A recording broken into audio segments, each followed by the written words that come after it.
Assalamualaikum warahmatullahi wabarakatuh. Perkenalkan, nama saya Muhammad Abdullah Al-Halim dari kelas 12 MIPA 6, nomor absen 18. Saya akan mempresentasikan tentang akhlak, apa sih itu akhlak dan lain sebagainya. Ya, pokoknya yang mengenai tentang akhlak. Baik, yang pertama yaitu pengertian. Nah, secara bahasa, akhlak itu berasal dari bahasa Arab, yaitu dari kata kholaqa yakhluqu khuluqan, yang mufradnya khuluq dan jamannya adalah akhlak. Nah, pengertian secara istilah, akhlak adalah suatu keadaan yang melekat pada jiwa manusia yang melahirkan perbuatan-perbuatan yang mudah tanpa melalui proses pemikiran, pertimbangan, atau penelitian. Jika keadaan atau hal tersebut melahirkan perbuatan yang baik dan terpuji menurut pandangan akal dan juga hukum Islam, nah itu disebut akhlak yang baik. Jika perbuatan-perbuatan yang timbul itu tidak baik, nah itu dinamakan akhlak yang buruk. Nah, kemudian sebagian ulama-ulama memberikan definisi mengenai akhlak, yaitu adalah akhlak adalah sifat manusia yang terdidik.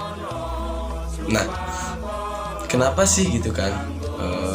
Sebelumnya kenapa sih saya membawa untuk mempresentasikan tentang akhlak? Karena ya di zaman sekarang itu banyak gitu yang memang tahu akhlak itu apa tapi tidak menerapkannya di dalam kehidupan sehari-hari. Nah, baik, lanjut.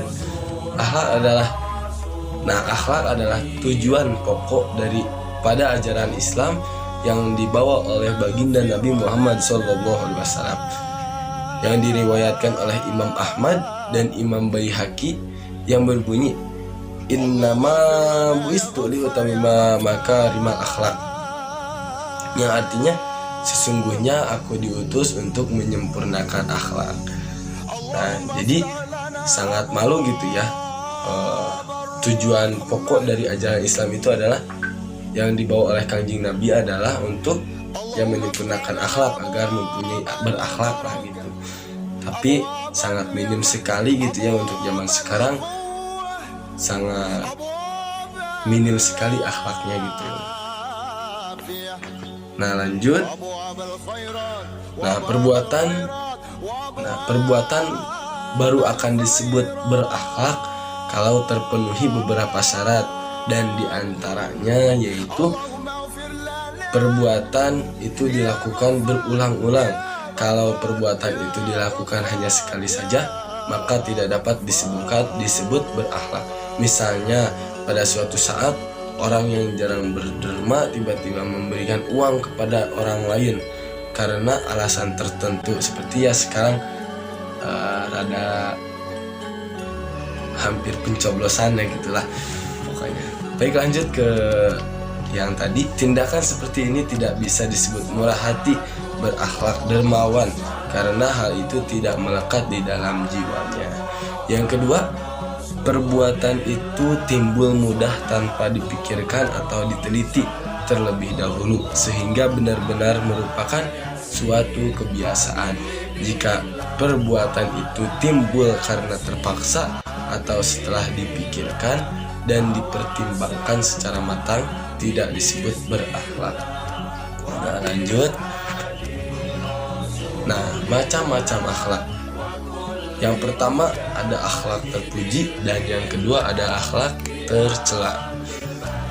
Nah, yang pertama akhlak terpuji. Apa sih akhlak terpuji?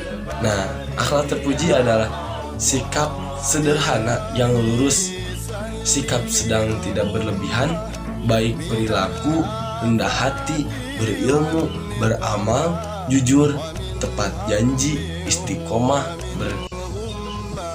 berani, sabar, syukur, lemah lembut, dan lain-lain sebagainya. Nah, itu akhlak.